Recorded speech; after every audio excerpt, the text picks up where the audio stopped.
Halo teman-teman semuanya, selamat datang lagi di channel aku dan selamat datang juga di Psoriasis Talk number 64.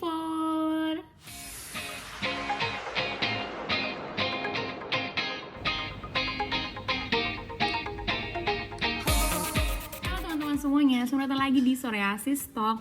Pada episode kali ini aku akan membahas tentang pengobatan yang Awi lakukan sepasca mendapatkan vaksinasi COVID-19. Jadi yang penasaran jangan di skip videonya ya, nonton terus sampai habis. Guys, aku mau minta maaf dulu karena udah sebulanan lebih ini aku tidak muncul di Instagram, tidak muncul di YouTube, tidak muncul di mana-mana, nggak balas DM, nggak balas komen, nggak ada interaksi apapun sama teman-teman sekalian. Mohon maaf teman-teman semuanya.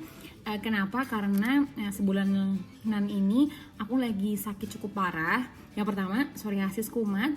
Ini bukan karena vaksin ya, karena memang aku vaksin itu kan udah dari selesai yang terakhir tuh di Agustus. Jadi emang ini bukan karena vaksin, tapi karena ada hal lainnya lagi dan aku akan bikin di video terpisah. Jadi sekarang aku bakal bahas tentang pengobatan yang aku lakukan pada saat setelah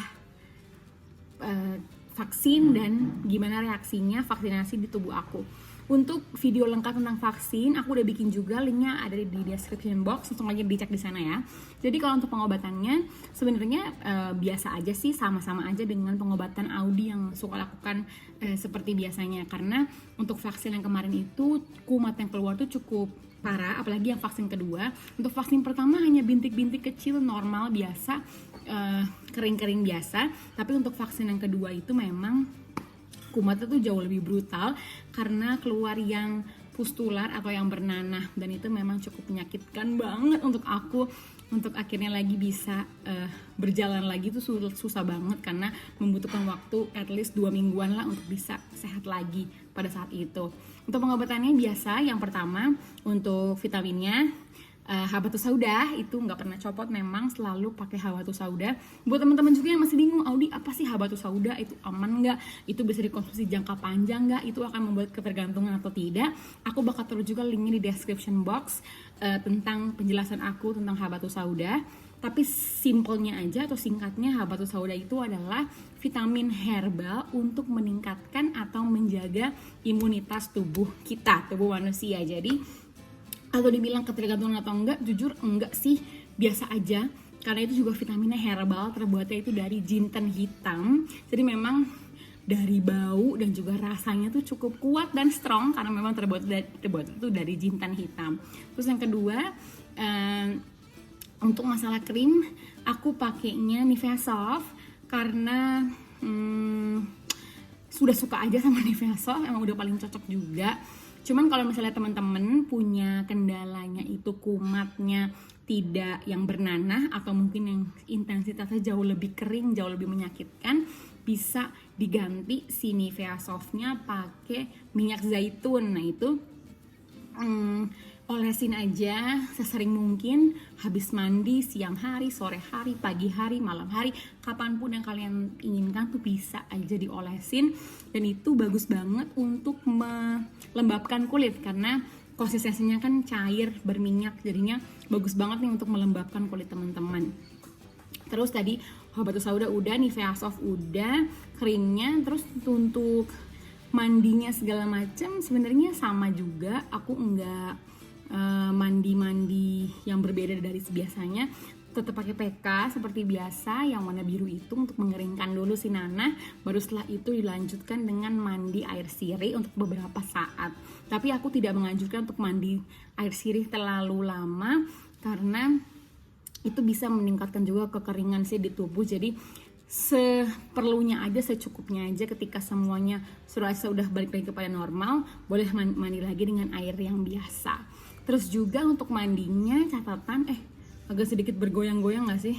Karena aku taruh di meja, aku ikut goyang. Oh, by the way backgroundnya beda ya guys, karena aku nggak di kamar, aku lagi di bawah di ruang tamu. Oke, lanjut. Untuk mandi itu aku saranin jangan mandi pakai air terlalu panas, jangan mandi pakai air yang terlalu mendidih gitu, karena itu bisa mencetuskan kekeringan yang lebih lagi. Buat teman-teman yang memang mau mandinya pakai air hangat itu atau air panas boleh aja, tapi usahain yang suam-suam kuku yang biasa aja angetnya, jangan yang terlalu panas banget. Jadi lebih enak juga untuk teman-teman. Tapi kalau misalnya teman-teman lebih prefer mandi air dingin itu lebih bagus lagi kok. Soalnya mandi air dingin itu lebih bisa mengurangi rasa gatal di tubuh teman-teman. Kalau aku sendiri mandinya air hangat sih, nggak pernah mandi air panas, jarang banget. Soalnya gatalnya tuh kalau mandi air panas tuh berlebihan dan super mengganggu. Jadi makanya aku lebih suka kalau mandinya pakai air hangat aja daripada air panas. Terus abis itu untuk kesehariannya segala macam, makanan, minuman, setelah kumat itu lagi, aku kurangin banget semua makanan-makanan yang bisa dibilang instan atau proses. Lebih banyak makan makanan yang masak, makan makanan yang fresh, karena kan aku juga di rumah catering, jadi makanya pola makannya tuh juga jauh lebih diatur juga, enggak yang terlalu kotor banget, enggak yang terlalu berminyak atau gimana tuh enggak, semuanya memang udah makanan rumahan. Itu juga aku saranin banget sih.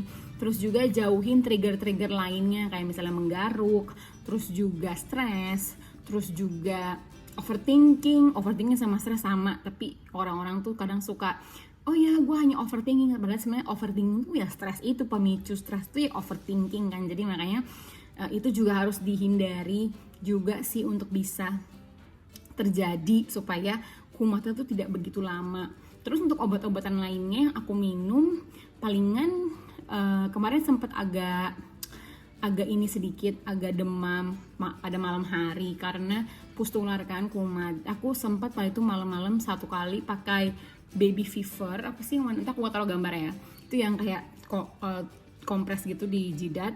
Karena satu hari itu aku sempat agak menggigil, nggak lama sih, cuma beberapa jam aja terus udah hilang lagi. Itulah pustular aneh. Dan ya begitu guys, jadi untuk obat-obatannya segala macam semua yang aku minum masih sama, nggak ada yang berubah, nggak ada yang beda, nggak ada tambahan apapun. Paling tadi aja sih minyak zaitun itu aku rekomendasiin buat teman-teman kalau misalnya memang jenis psoriasis itu yang jauh lebih parah, lebih kering, lebih bagus sih pakai minyak daripada pakai Nivea Soft. Begitu guys. Jadi thank you so much for watching Psoriasis Talk episode kali ini. Semoga bisa bermanfaat buat teman-teman yang belum vaksin. Ayo segera vaksin. Vaksin itu aman untuk psoriasis. Orang dengan psoriasis boleh vaksin dengan catatan tidak dalam pengobatan imunosupresan dan juga tidak ada tukar-tukar tahu bulat. Oke, fokus. Dan juga tidak sedang kumat psoriasisnya yang cukup parah. Jadi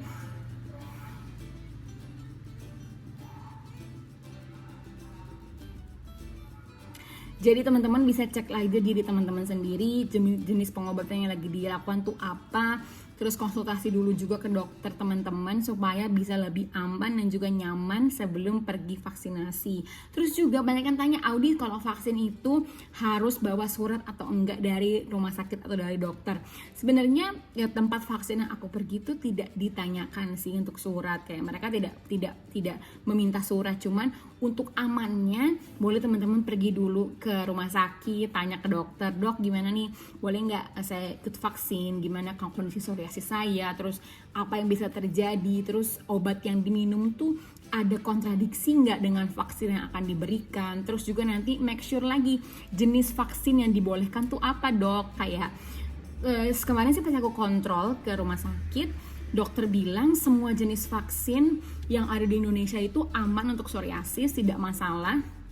Tapi memang untuk kadarnya itu sendiri, vaksin Sinovac itu yang paling rendah atau paling minim untuk terjadinya kekumatan atau reaksi-reaksi yang terjadi pasca vaksinasi. Saat itu pun aku pakai Sinovac juga, tapi kumat juga parah. Jadi nggak bisa dibilang gitu sih guys kalau menurut aku, kayak tergantung lagi sama kondisi tubuhnya, tergantung lagi juga sama daya tahan ataupun imunitas tubuh manusia itu sendiri. Begitu guys, jadi ayo vaksin, semoga kita semua bisa selalu sehat dan Indonesia juga bisa pulih lagi dan juga dunia, supaya kita semua bisa kembali lagi ke rutinitas yang seharusnya, kembali lagi hidup normal sebelum adanya COVID-19 gitu. Jadi thank you so much for watching. I'll see you guys di Psoriasis Talk episode selanjutnya. Bye bye.